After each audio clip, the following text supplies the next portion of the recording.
गेले 14 वर्ष झालं बुद्धभूमीसाठी जागेचा ठराव नगरपालिकेमध्ये मंजूर झाला आणि त्याचे सगळे पत्रव्यवहार शासनाशी चालू आहेत. परंतु मधल्या काही काळामध्ये मंदिर समितीच्या कर्मचाऱ्यांना वसाहतीसाठी काही जागा त्यातली बळकवण्याचा प्रयत्न शासन मंदिर समिती करत आहे, प्रशासकीय अधिकाऱ्यांना मध्यस्थी घालून. तर ह्याला सर्वस्वी जबाबदार हे प्रशासनच 100% जबाबदार आहे.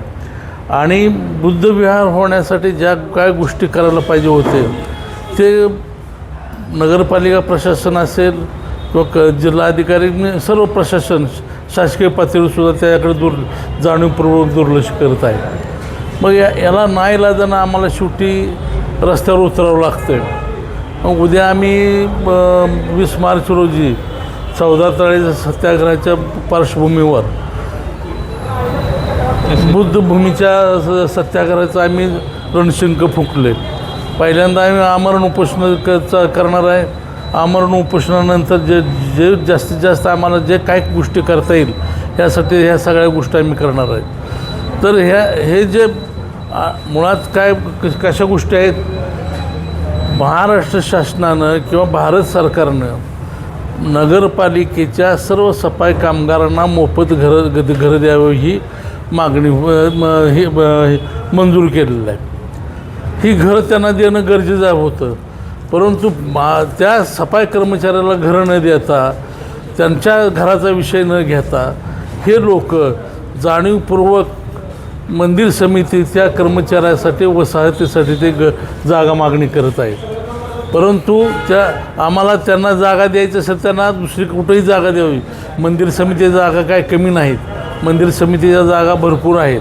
त्या जागा त्यांनी त्या कर्मचाऱ्याला द्यायचं असेल द्यावेत. परंतु अगोदर हे जे अन्याय वागणं आहे, त्यांचं अन्यायग्रस्त वागणं आहे, जे बुद्धभूमी या बाबतीत असेल किंवा सफाई कर्मचाऱ्याच्या वसाहतीच्या बाबतीत असेल, हे जाणीवपूर्वक हे सरकार किंवा हे प्रशासन इथलं पंढरपूरचं प्रशासन हे जाणीवपूर्वक दुर्लक्ष करून आम्हाला बेटी धरत आहेत. कुठेतरी यात राजकारण असेल ना, राजकारणसुद्धा असू शकेल. परंतु आता आम्ही मुळात रस्त्यावरची माणसं आहोत. आज जरा रस्त्यावर आहे, उद्या रस्त्यावर आहे, कालही रस्त्यावरच होतो. आम्ही दिलं आजच्या त्यांनी निर्णय घेतला ठीक आहे, नाहीतर उद्यापासूनचं जे आंदोलन होणार आहे ते तीव्र स्वरूपाचं आंदोलन नक्की होणार आहे.